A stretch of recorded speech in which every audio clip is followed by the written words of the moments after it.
तो झारखंड में सियासी तपिश बढ़ गई है और एक और पाकुड़ हिंसा। तो दूसरी ओर विधानसभा के मानसून सत्र में विपक्ष के विधायकों का निलंबन एक बड़ा मुद्दा बन गया है। अब इन मुद्दों को भाजपा विधानसभा चुनाव में भुनाने की तैयारी में लग गई है और इस कड़ी में भाजपा विधायकों के साथ चुनाव सह प्रभारी हेमंता बिस्वा शर्मा देर रात रांची में बैठक की है और मीडिया से बात करते हुए हेमंता बिस्वा शर्मा ने कहा कि बीजेपी जनहित के मुद्दों को सदन में उठा रही है। चुनाव के वक्त जेएमएम और बीजेपी ने जो वादा किया था उसे सरकार पूरा नहीं कर पाई। 18 विधायकों के निलंबन की निंदा करते हुए हेमंता बिस्वा शर्मा ने कहा कि आगे भी बीजेपी के विधायक जनहित के मुद्दों को उठाते रहेंगे।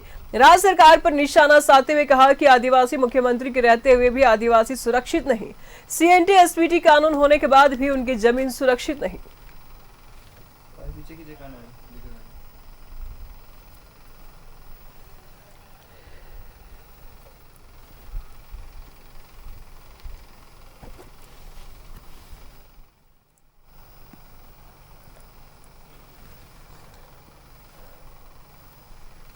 तो राज्य सरकार पर सीधा हमला असम के मुख्यमंत्री हेमंता बिस्वा शर्मा का।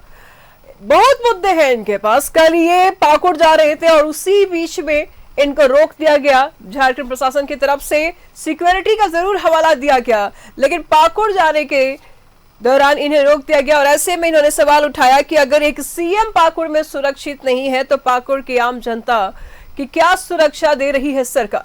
तो राज्य सरकार पर उन्हें निशाना साधा है और साथ ही साथ कल 18 विधायकों को विधानसभा से निलंबित कर दिया गया आज दोपहर 2 बजे के लिए। तो जब विधायक सदन में अपनी बात नहीं रखेंगे तो सदन कैसे चलेगा। तो इस चीज को भी लेकर के हेमंता बिस्वा शर्मा ने सत्ता पक्ष पर हमला किया है। राज्य सरकार पर उन्होंने सीधा निशाना साधा है, जेएमएम पर निशाना साधा है।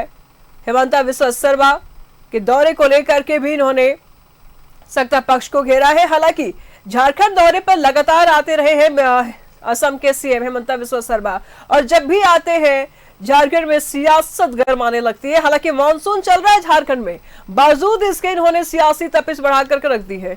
एक और पाकुड़ हिंसा तो दूसरी ओर विधानसभा के मानसून सत्र में विपक्ष के विधायकों का निलंबन एक बड़ा मुद्दा बन करके उभर रहा है और इन मुद्दों को लेकर के भाजपा विधानसभा चुनाव में भुनाने की तैयारी में लग गई है।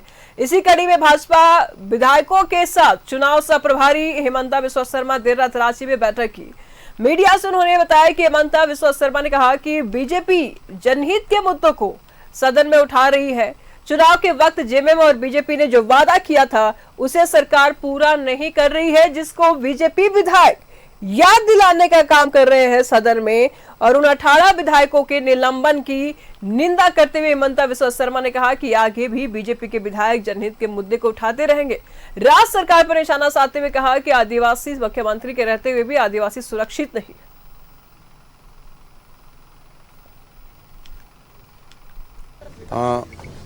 जनता का मुद्दा आज हमारा विधायक लोगों ने जोर शोर से विधानसभा में उठाया। कल सारा रात विधानसभा में उन्होंने अपना प्रोटेस्ट जारी रखा। हमारा जो पब्लिक के लिए हमारा जो कमिटमेंट है, विधायक लोगों ने उनका वो जिम्मेदारी पूरा करने का भरपूर कोशिश किया। हमारा मुद्दा क्या है, जब सरकार बना था जेएमएम कांग्रेस ने लोगों को ये आश्वासन दिया था कि हम युवाओं को 5 लाख नौकरी दूंगा और जब तक 5 लाख नौकरी नहीं होगा हम आपको अनएम्प्लॉयमेंट भत्ता देने का काम करूंगा। सरकार बनाने का समय कॉन्ट्रैक्चुअल एम्प्लॉयज, पुलिस, सबको ये वादा किया गया था कि आपका नौकरी हम लोग रेगुलराइज करूंगा। आज जनता का साथ धोखा किया गया है। अभी हेमंत सोरेन जी क्या कर रहे हैं, अगस्त महीना में 1000 देगा, सितंबर में 1000 देगा। कहाँ 3,60,000, कहाँ 2000। मतलब पूरा युवाओं का साथ धोखा, परिवारों का साथ धोखा। ये एक धोखा का बहुत बड़ा इकोसिस्टम बना लिया है।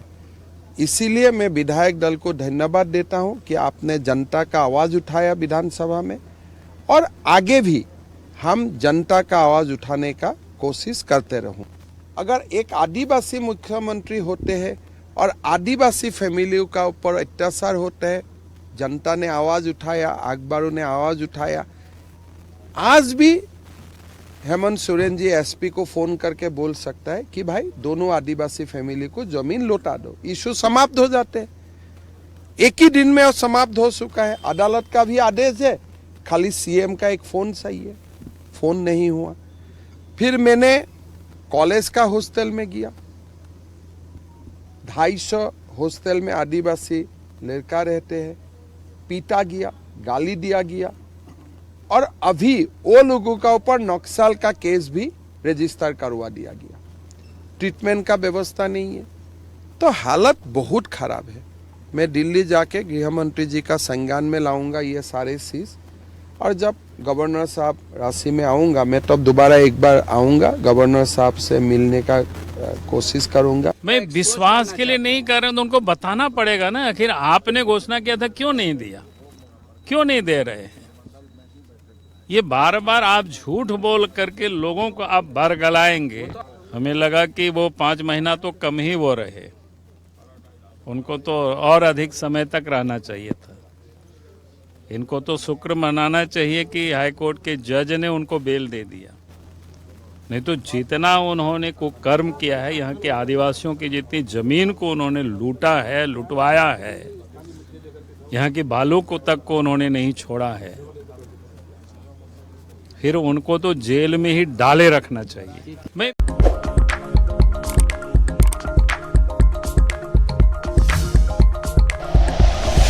Like and share videos, subscribe करें हमारा चैनल और प्रेस करें बेल आइकॉन। न्यूज़ 11 भारत, सच है तो दिखेगा।